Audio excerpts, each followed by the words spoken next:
qu'artiste multi-support, autodidacte depuis l'adolescence.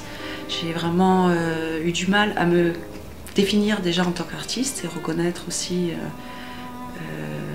ma légitimité dans ce domaine, parce que justement j'aimais explorer les différentes modalités d'expression, souvent les revisitant, d'où le côté autodidacte. J'aimais pas l'apprentissage traditionnel qui évidemment s'appuyait sur la technique pour aiguiller des buts. Pour moi, l'art était un moyen d'expression, de libération. J'ai commencé d'abord par dessiner, puis très vite utiliser les différents matériaux que je trouvais pour faire des constructions. Je commençais à m'intéresser à la sculpture de la terre, du bois. La musique est rentrée dans ma vie, je joue de plusieurs instruments et j'aime combiner comme ça les différentes approches autour de performances artistiques qui peuvent donc mêler différents médiums.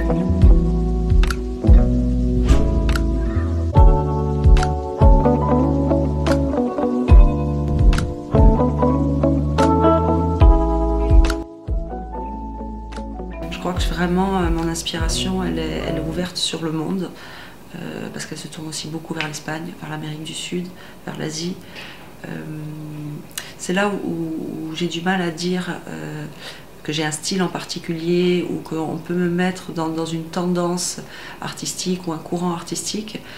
J'aime scinder, mélanger justement ces différents points de vue pour créer quelque chose qui soit contemporain, qui soit à l'ordre du jour, ou un petit peu comme le monde qui s'est mélangé, on dira, les points de vue trouvent un nouvel accord d'expression ensemble.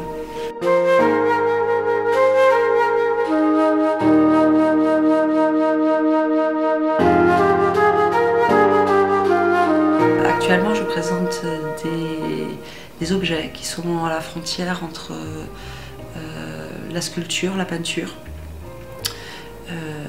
Et pour les réaliser, j'utilise du bois et des skateboards qui sont retravaillés en maquetterie pour faire le fond du tableau.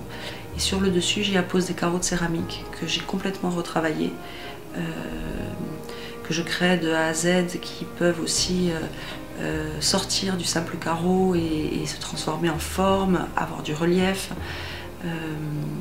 sur lesquels j'appose de la peinture.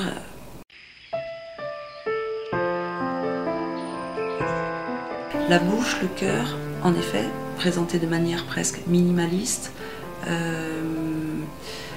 pour juste rendre l'attention plus prégnante sur le message peut-être justement qu'il y a derrière,